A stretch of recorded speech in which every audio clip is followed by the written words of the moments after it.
मुंबईच्या कोस्टल रोडवर टोल आकारला जाणार की नाही या संदर्भात अजूनही साशंकता आहे। टोलबाबत राज्य सरकार निर्णय घेईल असं मत महापालिका आयुक्तांनी आता सांगितलेलं आहे।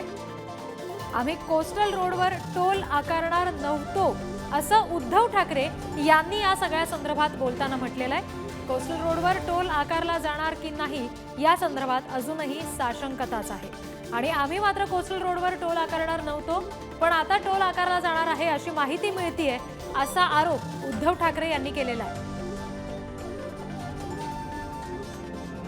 आणखी अपडेट्स आपण जाणून घेणार आहोत। आमचे प्रतिनिधी विक्रांत शिंदे सध्या आपल्याशी जोडले गेले।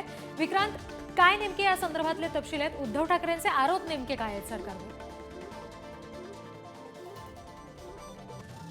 रिद्धी, खरं तर कोस्टल रोड विषयी बोलायचं झालं तर बृहन्मुंबई महानगरपालिकेचा बहुप्रतिष्ठित असलेला हा प्रकल्प आहे, तर मुंबईकरांसाठी बहुप्रतीक्षित असलेला हा प्रकल्प आहे।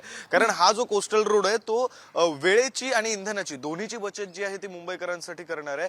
हा कोस्टल रोड जो आहे तो फेब्रुवारी महिन्यापासून अंशतः सुरू केला जाईल। वरळीपासून ते मरीन ड्राईव्ह पर्यंतच्या परिसरामध्ये अंशतः सुरू केला जाईल अशी सुद्धा माहिती आहे। तर दुसरीकडे हा सुरू होण्यापूर्वीच जे आरोप आहेत, वाद जो आहे त्याला सुरुवात झालेली आहे। त्याचं कारण असं की कोस्टल रोडवर टोल आकारला जाणार किंवा नाही या संदर्भातली साशंकता। खरं तर ठाकरे गटाकडून दोनदा आरोप केले गेले। पहिल्यांदा आदित्य ठाकरे यांनी आरोप केले, त्यानंतर काल उद्धव ठाकरे यांनी सुद्धा आरोप केले। त्यांनी असं म्हटलं की आम्ही टोल आकारणार नव्हतो मात्र आता टोल आकारला जाणार आहे अशा प्रकारची माहिती मिळते। असं असलं तरी सुद्धा बृहन्मुंबई महानगरपालिकेचे आयुक्त इक्बाल सिंग चहल यांनी दिलेल्या माहितीनुसार, त्यांनी पत्रकारांनी दिलेल्या माहितीनुसार महानगरपालिकेकडून कोणतेही निवेदन जे आहे, कोणताही अर्ज जो आहे तो राज्य सरकारला या संदर्भात पाठवला गेलेला नाहीये टोल आकारण्यासंदर्भातला। मात्र त्यांनी असंही म्हटलं की जर टोल आकारला जाणार असेल तर तो निर्णय हा राज्य सरकारचा असेल, मात्र महानगरपालिकेने कोणतेही निवेदन दिलेलं नाहीये।